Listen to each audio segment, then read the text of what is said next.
Satnam, I'm Nirvair, and here we are in 2015, and it's February already. How'd you enjoy the prosperity meditation? I've really been enjoying it. That and Gershabed's recitation of that mantra to become a millionaire. You know, it's interesting, we had a lot of comments on Facebook about it. People are very appreciative. You know, Gershabed's pronunciation is fantastic. And also that piece of music he did that a lot of you got a chance to download, that he donated to KRI, was wonderful. And a lot of people talked about, well, what does spirituality have to do with money and being a millionaire? Well, we framed it in our last talk in January, but the idea is, well, Yogi Bhajan said that you're always involved in three things in your life. And the first thing is how to pass the time. The second thing is how to address your challenges. And the third thing is how to create the future that you want.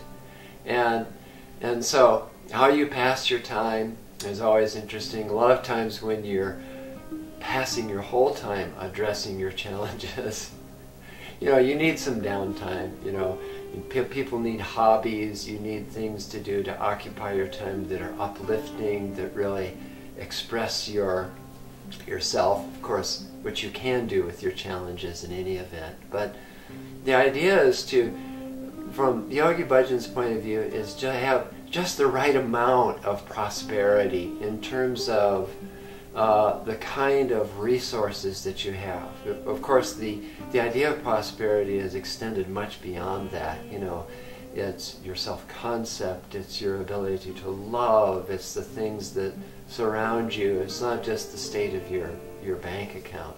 But on the other hand, if you don't have enough, you know, your challenge is always you're running after trying to get enough resources so that you feel comfortable. And if you have too much, then you're always spending your whole time trying to protect it from someone taking it away. So it's always good, you know, the path of the yogi is the middle path, it's the path of equilibrium, it's the path of neutrality and meditative mind and consciousness, is to be kind of right in the middle.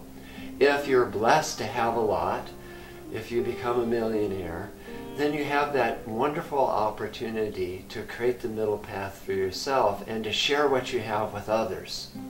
Of course, no matter what you have, you can always share that with others. But anyway, it was wonderful. I really enjoyed the feeling of this meditation that we did in January and the feeling of practicing that mantra. This month we're going to do something really interesting. Yogi Bhajan had these conceptual ideas that he laid out in lectures.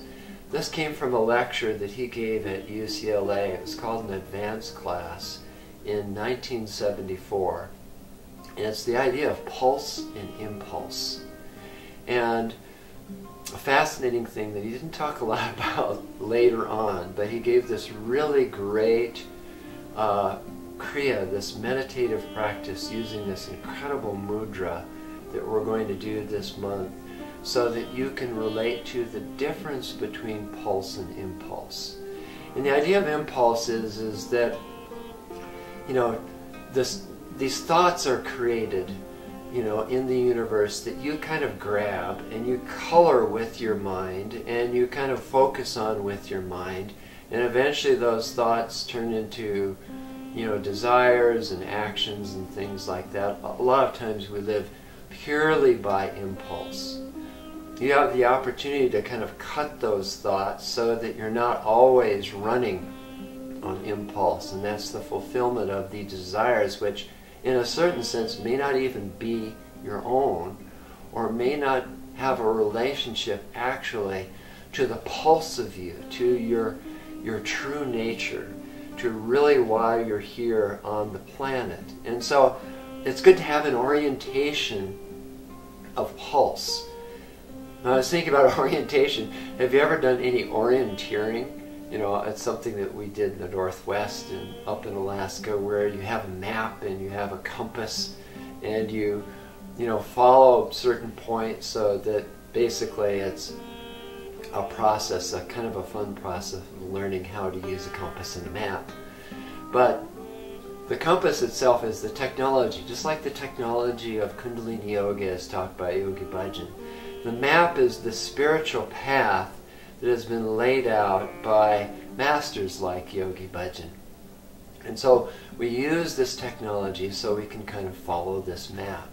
And the idea of the pulse of the inner part of you that relates to the infinite part of you is something to orient yourself to on a regular basis so that it becomes habitual within your own self in how you consider your life and how you relate to other people.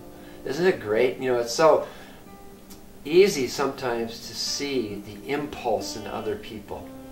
Sometimes people are like two sticks walking around of just neediness. You know, they want love, they want affection, they want resources. It's just want, want, want. That whole idea of Buddhist thought of hungry ghost. But beneath that there is the pulse of consciousness that exists.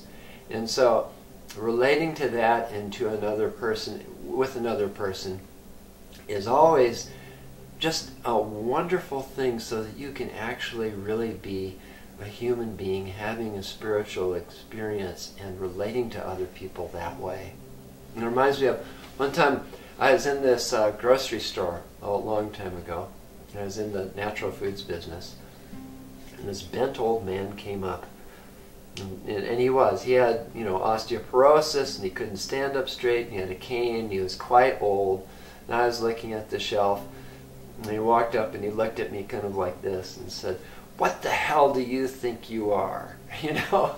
And it actually kind of made me giggle a little bit, you know, because at that, I must have had a good sadhana that day, because I realized what all he was really doing was he wanted to have some kind of connection. So I didn't react to, you know, his you know, aggressive need at the time. I wanted to see kind of what was next. And I said, "Well, you know, I'm a Sikh. How are you doing today?" And so we had this great conversation because he served in World War II. He actually served with Sikhs from India, and he loved them. And all he wanted to do was talk, but he didn't know any other way of communicating his need. But we were able to relate on a very nice heart-centered level. We were really able to relate to the pulse that we could share within the two of us. And so this is what this meditation, this Kriya that we're going to work on today. So you can recognize your impulses, so you can relate to your own pulse within you, and then you can relate to that in other people. This comes out of a great thing. We'll make a link. We have this free PDF on the KRI site that is a compilation by Gurcharan Singh of all the different tradic gazing type meditations and techniques that Yogi Bhajan taught. You know, gazing on a master's picture, gazing on a picture of the Golden Temple, gazing at a candle, gazing at the sun, and a lot of different short kriyas to improve your eyesight and your inner and outer vision. And this particular meditation for pulse and impulse that he taught in 1974 is part of that collection, and we'll include a link to that. So this has a really fantastic mudra. It's really kind of fun to put yourself into it. I've never actually, you know, sometimes you fool around with your hands, or you see little kids fool around with their hands and they come into automatic mudras. I've never seen this before. It's like creating like a mountain with plateaus with your fingers. It's really pretty cool.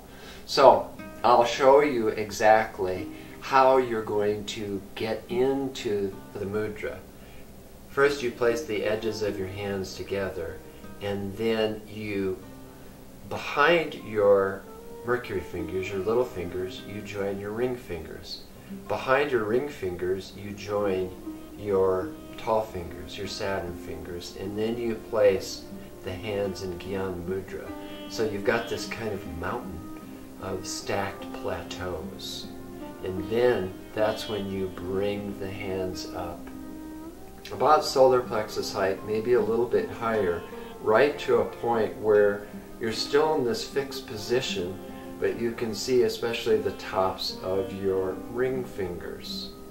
And then you're going to hold the mudra in that position, and you're going to lengthen your breath and do long, slow, deep breathing, keeping your fixed gaze at the tops of your ring fingers. And then right at the end, you're going to hold the breath for about 10 or 15 seconds a couple times with the eyes closed down, and then you'll relax the hands down. So it's going to be for 11 minutes, just for the short amount of time that I was doing that and demonstrating, even though I was talking to you. I could see the shift and feel the shift in my brain and my consciousness. So that's what we'll do for this month of February, a short month. We'll work on this idea of pulse and impulse. We'll relate to our infinity within, and I think we're going to have a good time with it. So thanks for practicing with me. Sat Nam.